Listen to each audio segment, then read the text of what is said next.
Alô, irmãos e irmãs em Cristo Jesus. Paz, graça e misericórdia seja com todos nós neste dia, que é o 16 de abril de 2024. Estamos aqui, irmãos, graças a Deus, né? Caminhando em obediência à palavra, em meditação, em oração, né? Caminhando em direção a Jerusalém Celestial,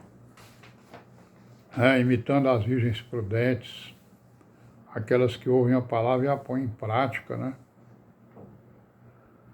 E por isso, elas serão arrebatadas naquele grande dia, como as primícias da salvação, né? E esse arrebatamento vai ser o resultado do julgamento da igreja, né? As virgens prudentes serão arrebatadas e as virgens loucas vão ficar, né? Certo? Aquelas que ouvem a palavra e não a põem em prática, né?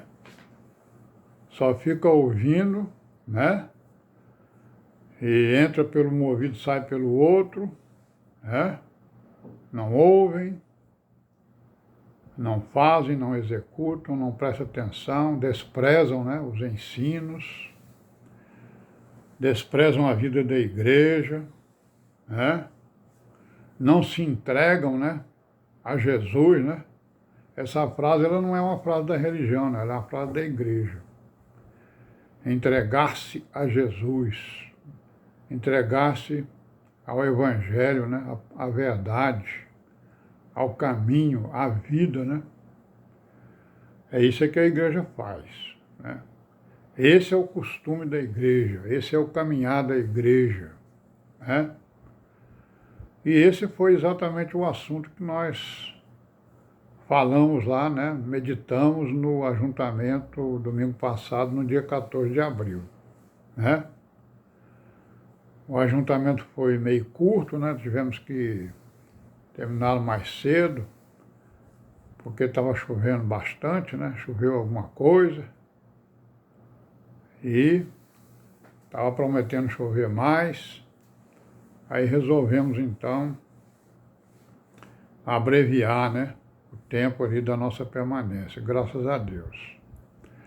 E o assunto foi esse aí, né, irmãos? O caminhar da igreja, o costume da igreja, né? Basicamente, falamos, né, e meditamos sobre ali o Efésios, né? Efésios 2 e Efésios 4, em alguns versículos, né? Que nós vamos destacar aqui para nos lembrarmos, né? Para os irmãos que compareceram e os que não compareceram, para verificarem aí, né? E meditarem durante a semana, durante o mês ou em algum momento, né? Então lá no Efésios, né? No capítulo 2 e no versículo 8, 9 e 10, qual é o destaque ali? É a fé como dom de Deus, né? A fé é um dom de Deus. Como está escrito lá em Efésios, no capítulo 2, 8, 9 e 10. Então, o nosso Criador, né, o Deus dos céus e da terra, o Criador dos céus e da terra, ele nos dá o dom da fé, né? Certo? Aquele que ouve a palavra, né, de bom grado, recebe o dom da fé. Para quê? Para que ele possa crer em tudo que está escrito nas Escrituras. Então, isso aí é o grande caminhado da igreja, é esse aí. Primeiramente é o quê? Acreditar, crer em tudo aquilo que está escrito nas Escrituras, né? E então essa fé é um dom que Deus nos dá.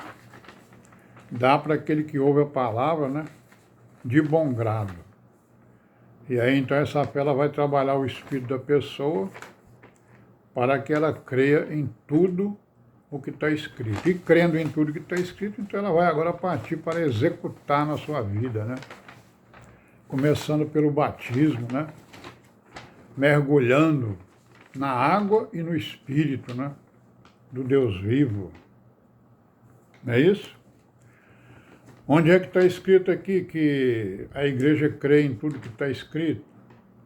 Lá no Atos 24:14, está escrito isso, né? Paulo ali em diálogo, né, com aquelas pessoas, né? Ali, os irmãos vejam lá.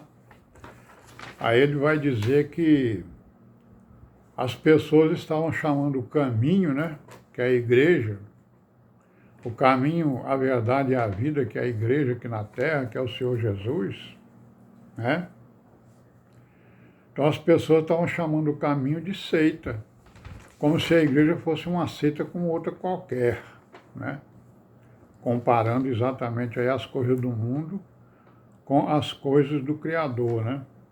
Então lá o Paulo ele diz, né? Crendo em tudo que estava escrito, nos profetas, né? Exatamente isso aí que ele está dizendo. E isso aí é o primeiro passo, ou o segundo passo, né? De costume da igreja. A igreja ela crê em tudo que está escrito, porque ela recebeu o dom da fé, porque ela ouviu, né, a palavra de bom grado. Não é isso?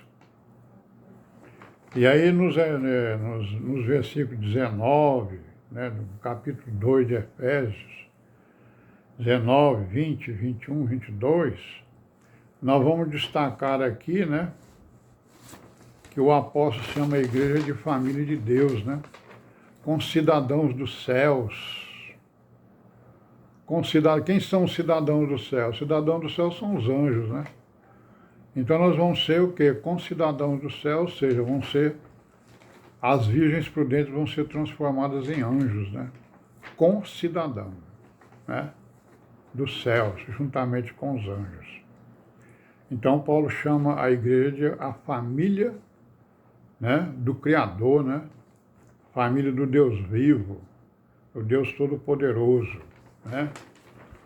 Cujo fundamento dessa família são os ensinos, né, dos profetas e dos apóstolos, onde Jesus Cristo é a principal pedra da esquina, né? Então os ensinos da igreja são os ensinos dados pelos profetas e pelos apóstolos, onde Jesus Cristo é a principal pedra da esquina. Não é isso? Graças a Deus. E aí no capítulo 4, né, nos versículos, né, vários versículos que nós lemos, e nós estamos só destacando aqui, né? O que nós vamos destacar aqui? Vamos destacar a criação do novo homem, né? Então, aquele que crê no Senhor Jesus e no sacrifício, e que se torna membro, né, do corpo de Cristo e da igreja, ele está se tornando o que? Um novo homem, uma nova criatura, né? Ele está abandonando o velho homem, né? E está agora se revestindo do novo homem. Não é isso? Ou seja, o velho homem, ele morreu, né? Foi sepultado, né? E porque ele creu no Senhor Jesus, ele morreu com o Senhor Jesus e também ressuscitou com ele. Quem ressuscitou não é mais aquele velho homem, né? Ressuscitou um novo homem e uma nova mulher, né? No seu lugar, certo? Então esse novo homem, essa nova criatura, agora vai pautar a sua vida por outros costumes, não pelos mesmos costumes que ele tinha como velho homem ou velha mulher. São outros os costumes. E esses costumes são dados exatamente pela doutrina apostólica, né? E do Senhor Jesus. Aí ele vai dizer o quê? Vai dizer que o novo homem ele deixa a mentira, né? Ele está falando não é só da mentira corriqueira, mas da mentira sobre a vida, né? Sobre a essência de Deus, a mentira das religiões, né? A mentira das crenças, né? Que são chamadas de fé, né? Impropriamente. E aí nós vamos parar por aqui e amanhã a gente continua aqui, se Deus quiser, e paz seja com todos nós, e amém.